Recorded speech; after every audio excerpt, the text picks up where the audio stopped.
An estimated 20 million people are thought to earn their livelihoods in the global waste industry, collecting, disposing, repairing, or repurposing a wide range of materials and products. But the cost and consequences of handling waste are borne far more heavily in developing nations. In his previous story, Fred de Sam Lazaro reported on the impact of used car and electronic waste imports in Ghana. Today, the waste from textiles. Fred's report is in partnership with the Pulitzer Center. If you've ever wondered where most of the clothes you took to the thrift store go once they've been picked over, this is one likely destination. Kantamanto Market in Ghana's capital, Accra. Just one. I got here at 6 on a Saturday morning and business was already in full swing. As she's done for years, Lizzie Nalturi snipped open a bale of denim jeans. It was fresh off the boat, but a good part of the pile, she said, way beyond well worn. All this you are seeing here is trash. Is it torn? Is it faded? Yes. What is it? It's torn, and some are faded. Nobody buys it. It's pure lottery. Vendors don't know exactly what they'll find in the bundles they buy from importers of used garments. Are there some good days and some bad days, or? They are all the same. Joyce Asiama is sorting through her own morning pile. They are all bad. All bad. Yes. Look at the colors. It's too black. It's not good. They like the bright colors like this. You have to reduce it, the price. You have to reduce the price. No, yes. See how this one is also. They don't like it. You're looking for stretch waist. Yes, stretched waist. Some days, Nalturi says, she discards up to a half of these clothes. Throw it to the dustbin. Throw it in the dustbin. Yes. Do you know what happens to it from the dustbin?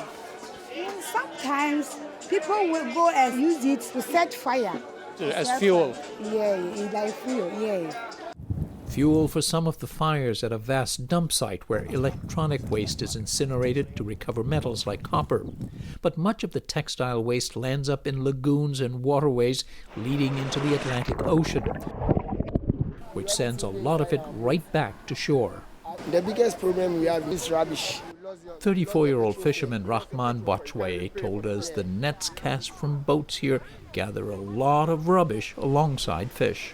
Now we are starting collecting the rubbish, putting one side, then we collect the fish to one side. It's one more headache for communities already struggling with unpredictable weather conditions and large commercial fleets that leave very little for small operators to catch, and fishmongers like Mariam Abubakari to sell. This is nothing. I mean, she says sometimes you come here, there's nothing, and you have to go back empty-handed. Yeah. So she's saying that, I mean, with this situation, how can I make money to take care of my family? It's very obvious to see all the physical and visible pollution along these beaches with all of the textile waste.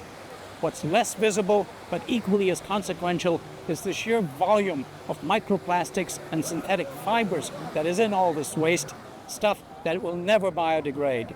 Essentially now all of the clothes have high levels of polyester blended into them or are 100% polyester.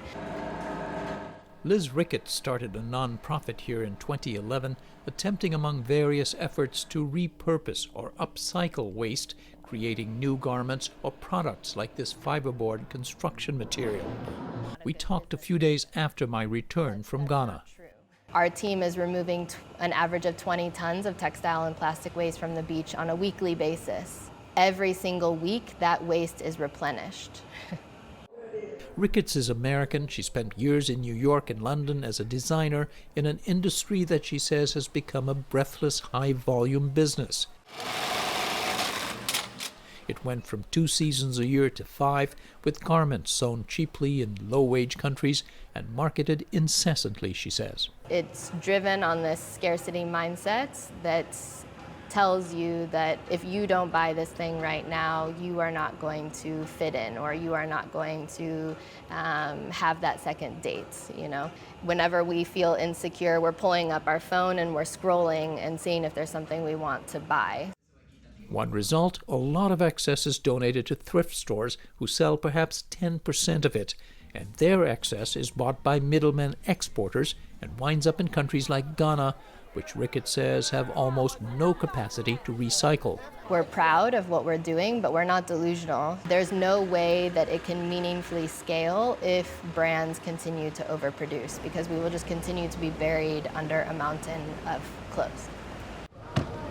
We reached out to the American Apparel and Footwear Association, which said in a statement that the industry would support federal policies and regulations to encourage, quote, textile-to-textile recycling and the necessary infrastructure to support it. Another group, the U.S. Fashion Industry Association, added in its statement, no one in the industry is intentionally making clothing that will go to landfills or to developing countries. They referred us to a group they support called Accelerating Circularity. Formed 5 years ago, it has launched a number of preliminary trials it hopes someday to scale up, promoting a so-called circular economy, more reuse, less disposal, and proper recycling. Well, the idea would be that it does go somewhere where it's adequately recycled. But University of California, Berkeley professor Kate O'Neill, who studied the global waste industry, says recycling won't come close to solving the problem. With fast fashion, you're really talking about how to switch off that tap. Get people to buy fewer clothes? Yeah, fewer clothes, better made, have people repair them. But again, it's partly changing people's mindsets. There has been a shift. Liz Ricketts senses a shift in mindset, not just among consumers, but the fashion industry, especially given the increasing visibility of the excess, she says, the climate and the environmental consequences. Most of the brands have said, look, we hear you, and we understand that this is something that we ultimately need to be doing, but they're afraid of being the first brand to do it. This is not something that's going to change overnight. At the same time, she says she's not calling for a ban on used clothing imports, a trade that employs an estimated 30,000 Ghanaians in Accra alone. We've had trade in second-hand clothing for ages, for decades. Micah Nane, an environmental journalist we hired as a consultant, remembers walking along pristine beaches here just 2 decades ago.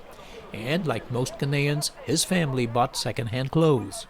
And in the past, it was good business for all the traders and even the general public here. People would go to the market and buy suits that would last for decades. At Kantamanto Market, Joyce Asiama yearns for a return to that time. Ghana is not a dumping place. They shouldn't bring it here. We want quality things, nice things, stylish ones. Some U.S. states and the European Union have begun or will begin requiring garment retailers to collect and recycle used clothes. The system is expected to be modeled after similar efforts at electronics retailers, who add a recycling fee when goods are purchased. Currently, just 20% of discarded textiles are actually collected. For the PBS NewsHour, this is Fred DeSam-Lazaro in Accra, Ghana. Fred's reporting is a partnership with the Undertold Stories Project at the University of St. Thomas in Minnesota.